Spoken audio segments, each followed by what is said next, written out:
Desde a formação dos povos já existe o conceito escravidão. Mas você sabia que os próprios escravos também praticavam a escravidão? E que a feijoada não foi invenção dos escravos? E quando a princesa Isabel assinou a Lei Áurea, ela não tinha intenção de libertar os negros porque era uma pessoa boazinha. E o escravo mais famoso da história, o Zumbi dos Palmares, era na verdade um ditador cruel. Você vai ver agora na Fatos Desconhecidos algumas verdades sobre os escravos que você talvez não sabia. O tráfico de escravos e a própria escravidão fazem parte da estrutura histórica do Brasil e do mundo. O direito que o ser humano tem sobre o outro é designado por escravo. Toda a formação do nosso povo tem um envolvimento dos escravos também. Mas não era em todas as sociedades que o escravo era visto como mercadoria. Cheers. Cheers. Cheers. Na Idade Antiga, os escravos espartanos não podiam ser vendidos, trocados ou comprados, pois eles eram propriedades do Estado. Na Antiguidade, era comum que os povos conquistados em batalhas se tornassem escravos também.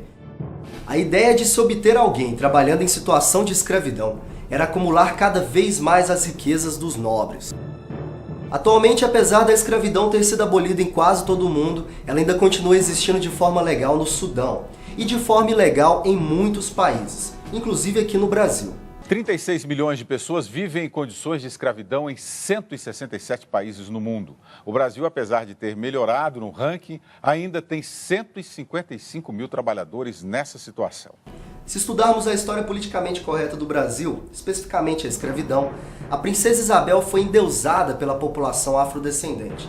Nós aprendemos ao longo da história que ela foi responsável por salvar e libertar os negros. Mas acontece que a Lei Áurea não foi assinada porque ela era uma princesa boazinha, não. Agora o Brasil pode se orgulhar, pois todos os seus filhos, independentemente de cor, são livres. Na época, Portugal era aliado da Inglaterra, ou melhor dizendo, era controlado. E a grande inimiga era a Espanha. Portugal e Espanha acumulavam grandes riquezas nas colônias da América do Sul. Todo o ouro, prata e diamante adquirido aqui, Portugal tinha que enviar para a Inglaterra.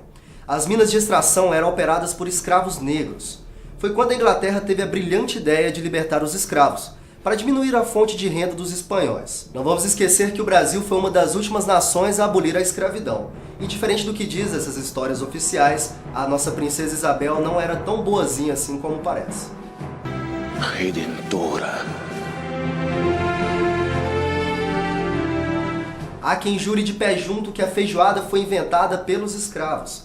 Foi feita a partir das sobras de carne que os senhores feudais não comiam. Mas a verdade não é bem essa. Não se sabe exatamente qual país europeu desenvolveu o prato primeiro. Historiadores afirmam que a feijoada é francesa, outros dizem que é portuguesa. Mas a receita era feita com feijão branco e uma mistura de legumes e carnes de todos os tipos. Na verdade, o rabo, orelha e pé de porco não eram considerados restos, eram muito apreciados na Europa. Os senhores feudais não jogavam os restos da carne para os escravos, porque eles comiam tudo. O prato foi adaptado pelos escravos ao acrescentar feijão preto e por aprenderem a cozinhar comidas típicas portuguesas. E você provavelmente já ouviu falar do famoso Quilombo dos Palmares, comandado pelo cultuado Zumbi dos Palmares. O líder escravo ficou conhecido por formar o maior e mais temido quilombo da história, reunindo negros escravos que procuravam pela paz e liberdade. Os quilombos eram aldeias formadas e agrupadas por negros que fugiram de seus senhores feudais. Alguns eram pacíficos e com o objetivo de formar um lugar tranquilo para os escravos fugitivos.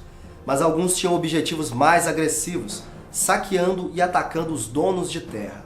A verdade é que o Zumbi assumiu os Palmares depois de matar Ganga Zumba, o líder do quilombo, que, acredite se quiser, era tio dele. Ele se tornou então o rei do lugar. E os negros que chegavam até seu quilombo se depararam com uma realidade completamente diferente daquela que imaginavam. Zumbi dos Palmares era um líder cruel e não havia nada democrático em seu comportamento. Ele possuía seus próprios escravos e aqueles que contradiziam seus pensamentos eram punidos com crueldade. Se os escravos chegassem por conta própria nos quilombos, eram considerados escravos livres, mas se tivessem sido sequestrados ou raptados, eram vendidos pelos próprios quilombos. Para a gente entender a participação dos negros na Guerra do Paraguai, vamos primeiro saber por que o Brasil entrou em guerra com esse país vizinho. A verdade é que o presidente do Paraguai na época era uma espécie de ditador excêntrico e por algum motivo quis combater o Brasil, seu país vizinho, que desenvolvia mais que eles. Muitos dizem que a Guerra do Paraguai aconteceu porque a Inglaterra forçou o Brasil e a Argentina a entrar no país. Dizem também que 70% da população paraguaia morreu. Mas a verdade é que o Brasil não possuía exército algum e só entrou na guerra para se defender do ditador paraguaio. Então vamos a algumas verdades. 90% do exército brasileiro era composto de escravos. A população paraguaia morreu mais por causa de doenças durante o conflito do que nas próprias batalhas. E o Brasil não teve grandes derrotas, pois o custo de escravo era muito barato. Olha, se alguém te perguntar sobre o genocídio ocorrido no Paraguai, não acredite em tudo. A verdade é que os escravos foram os únicos que lutaram na batalha e poucas pessoas morreram, diferente do que contam os livros de história. E se você acha que apenas os negros tiveram o papel de escravos na nossa história, então você está muito enganado. Brancos europeus também foram escravizados por africanos, acredite se quiser. Entre 1500 e 1800, os reinos árabes do norte da África capturaram de 1 milhão a 1,5 milhão de escravos brancos, a maioria deles no litoral mediterrâneo da África. Muitas tribos possuíam reis poderosos, e da mesma forma que eles tinham seus escravos negros, também escravizavam os brancos conquistados. Algumas pessoas culpam os europeus pela escravidão, por enviar escravos em navios negreiros para as colônias. Mas muitos líderes africanos foram responsáveis por essa atitude. Alguns historiadores afirmam que metade dos negros enviados ao Brasil vieram por causa de líderes africanos. Na verdade, os portugueses aprenderam com os próprios africanos a comprar escravos. Diversos reis africanos aumentaram seu império por causa do comércio de escravos. Trocar pessoas por armas era um negócio muito rentável para eles. Então não vamos esquecer que a escravidão é um verdadeiro crime contra a humanidade. A importância dos negros para a nossa história e formação é muito grande.